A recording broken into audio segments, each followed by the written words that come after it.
So you have a 5-part skeleton here. You have the hook, which is the introduction. Here you have to grab attention, you have to give a thesis statement. And then the foundation, this is your academic background. And here you're talking about your preparation, your skills, you're giving your evidence for all of that. And then you have the feet, the motivation. Why this school? Why this faculty? You need to be able to prove all of that. And I'm going to show you how to do that. The vision, what are your future goals? Short-term vision, long-term vision. What is the impact that you want to create in the world? And then the conclusion, which is going to be a summary and something to show that you are confident at what you want to do. So let's start here with the introduction, how you are going to start your SOP. So part 1 here, you have 1 minute to earn their attention. Don't waste it on generic openings. This is because there are thousands and thousands of students from all parts of the world that are applying for that particular university, for that particular scholarship. So the admission committee only have as much time. And based off of things that I've been reading recently, it seems like even this first part is done by computers and AI, which means that your thing is just going to be kicked out. That is why you really need to pay attention to how you write this introduction. Option A, it's good. We're going to see examples so that you know what to do.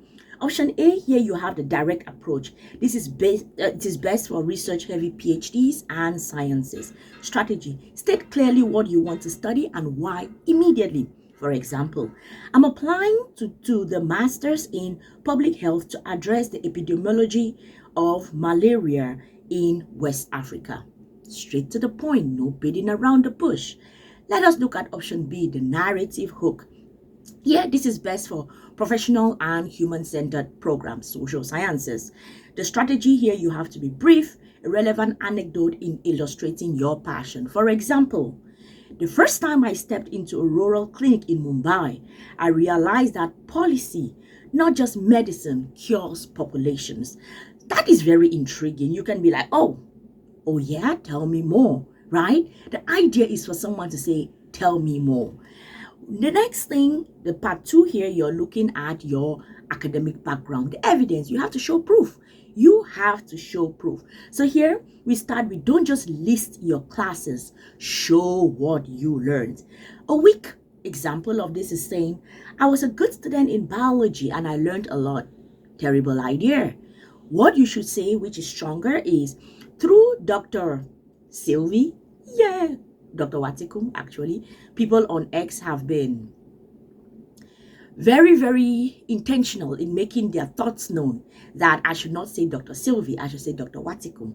Anywho, let's get back to business. Through Dr. Watikum's seminar on genomics, I mastered PCR techniques, which I later applied to independent research on drought-resistant crops. Perfect. And as all of us who are going to be applying, international applicants, the tip here is, if your grading system differs from the US, UK, shift focus to your applied skills, independent projects, lab work, rather than just your GPA. Highlight resilience. List all of those things that you have done and how you apply. If you belong to a lab, if you did some volunteering, if you did something, any evidence, anything that shows proof of you doing something, put it in there, okay? Now let us go to the next one. Here we have the part 3, motivation, the why us factor. Why this particular university? Why this particular faculty? All right, you guys, I just want to take a minute here to tell you all about my database. My database has everything that you need as someone's trying to study abroad. It has scholarships, graduate assistantships, application fee off universities, low tuition fee universities. It has samples, SOP samples, research proposal samples, CV samples, and then it has scholarships for specific targeted people. If you have a low GPA, if you've been applying and getting a ton of rejections, or if you're a newbie to the world of scholarships, it has information for you. And most importantly, because immigration news is changing almost all the time, you need to stay updated. So it has study abroad news. You get up every morning, all you do is just go to that database and it has everything that you need. You can now just spend all your time applying and not trying to search for what is the latest and what are the latest scholarships. The link is below. Sign up for it. It's not about why the school is good. It's about why the school is good for you. For you. So what you're looking at here is number one, faculty. Mention specific professors whose research align with yours. Very important. Number two, resources. Cite specific labs, centers, unique program features that are actually showing that you are a good fit, that this particular school is a good fit for you. The next one, avoid generic flattery statements like your university is world renowned. Please don't do it. Please do not do it, okay? You have to prove that you stalked the department's website and show that you understand all the current scope of their research. That is extremely true because you want to show how is it a good fit for you? Why are you a perfect match for this, okay? Now let us go to the next part, future goals. This is the impact here. The committee invests in your potential return. So what is that potential return about? What are your short-term goals? What are your long-term goals? For example, short-term trajectory. What will you do immediately after graduating? E.g., secure a position in renewable energy policy. Something like that. Apply for that job. That is what you do immediately after school. Perfect, right? Long-term vision. What is the ultimate career objective? Lead the transition of solar infrastructure in Nigeria. That is a good example. That is something to show that that is a direction that you're headed. You're not there yet. Step one is get a job. And then the next thing long term is to do whatever. You need to show that. Scholarship critical success factor, the multiplier effect.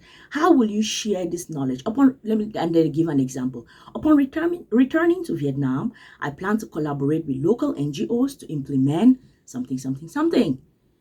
That is some impact work that is showing that you want to do moving forward. And that is how you structure your SOP. Now let's go to the conclusion paragraph. How to end? How should you end your conclusion? Number one, reiterate. Restate your purpose, the thesis, in a new way. Remember how we started strong? Yes, you have to restate that. Okay, we are going back to concluding this. We're going back to the intro in order to conclude this. Number two, summarize. Briefly remind them of your fit. I am ready for the rigor of this particular program and I'm ready to get it started and everything. You're ready, right? Look forward. A final statement of confidence. I look forward to contributing to the community or contributing to the program or bringing my ideas and sharing or being some sort of a good member of the community. Like, look forward to what is going to be happening as you move ahead or you're expecting some kind of feedback from them. Now let us talk about, because most of those that are going to be watching this video, you all are going to be international students studying abroad. One of the things that are extremely important is as you write your SOP, you can bring that local context. For example, explain the local problems, water scarcity in the Sahel, urbanization in Jakarta, to justify the need for your specific degree. Like, look around you. What are the problems that you want to solve? You can use that in your SOP, okay, in order to justify why that particular program, and also the things that inspired you to want to do whatever research that you want to do. Cultural exchange. Explicitly state how you will represent your culture. You're a cultural ambassador. How will you share your values on campus? If any of you have applied for MEX, I am a four-time fully funded scholarship grantee, and my first scholarship was the MEX. Cultural exchange is extremely important. And this is really, really common with scholarships that are provided by governments, because the idea is that they want to build soft power and build relations between countries. So how are you going to do that? You have to show that in your SOP. Language and ideas. If English isn't your first language, let the test scores prove your fluency. For example, focus on ideas, not apologizing for your grammar. That is a very good tip. Now let's talk about the things that you are going to avoid. You are going to avoid the life story. Do not start with your birth. Please don't do it. Stick to university level history and relevant professional experience. 2, the savior complex. Avoid cliches about saving people. Focus on collaboration, mutual learning, and sustainable impact. 3, the template. Avoid generic openings like I have always been fascinated by. Don't do it. And then the resume repeat. Do not list facts about analysis, interpret your history. Don't just recite them. Yes, you remember you've already submitted your CV as you're applying for this. So your CV will speak for itself. You don't have to repeat the things that are already on your CV. Here, remember the idea is telling your story, giving context to the things that are on your CV. You're giving context as to what happened, why, and when. And in saying that, this is very important, addressing the gaps, because sometimes there may be some things that are not perfect on your transcripts or on your certificates. You want to provide context as to those, right? Contextualize your flaws in your application. For example, if the school allows a separate personal history document, put it there. If not, waive it briefly. Do you have a gap in education or semester of low grades? Strategy: do not make excuses. Explain the context: financial hardship, family illness, political instability. Focus on resilience. On explain voids in your record, make you less of an attractive candidate. This is actually from the University of Washington. Yes, something may happen. Not everything will go straight. That's why we always say that even if you have a low GPA, apply. But as you apply and you're writing your SOP, provide context as to what was happening at that particular period in your life where you had a low GPA. Explain that situation. Let them be able to understand what it is. And most importantly, do not give excuses. Do not be like, oh, it wasn't my fault. I did not do. No. Don't give context. Just as they gave those examples of financial instability, some illness, political things were going on. Provide context as to why that happened. And then let us wrap up here. The review process. What should you do? As you've written, then now sit back and do a rigorous evaluation to achieve clarity and impact. Number 1, did I answer the prompts? The number 1 rule: ensure every part of the question is comprehensively addressed. Number 2, is it within the word limit? It is important to pay attention to that, because if you're not within the word limit, as I said earlier, where it's computers that are even assessing these things like step 1, it's at step 5 that human beings even come in. So if you miss that word limit, it just kicks you out of the system immediately. You don't want to be that, okay? Professor test: have a mentor read it. Do they see it in you? Does it have authenticity? Does it reflect your voice? And then also proofread. That is extremely important. I hope that you found this helpful. Please do also like the video, share the video with as many people as possible, with friends, family, anyone that is writing an SOP that you think that this is going to help. Subscribe, turn on the notifications such that you do not miss any of my next videos. I'm going to see you all in the next one. Peace.